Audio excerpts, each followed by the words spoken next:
Yashash esdan chiqib ketib, bundoq chiqib parklarga borib, bitta kitob o'qib, farzandlar bilan bir yig'ilib, misol uchun shashila qilib, bir qanaqadir bir yashamayapti insonlar.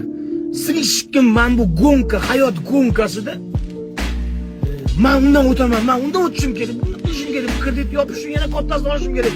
Bir-birini shapkasiga kiygizib, vohima bilan bundoq qilasa, Именно. Не надо гоняться за иллюзиями. Нужно жить настоящим, ценить то, что есть, и бороться за это.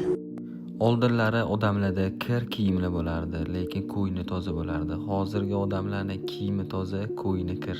Oldin hammani uyida tandir bo'lardi, tandirda pishgan nonlarni yeyilardi.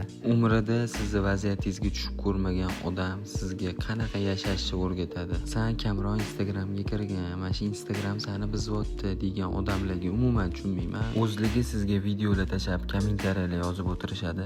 Aytganimni qilginu, qilganimni qilma deyishadi. Men bunaqa odamlarni umuman hurmat qilmayman. O'zi talab qilayotgan narsaga amal qilmasa, talab ham qilish kerak emas deb o'ylayman.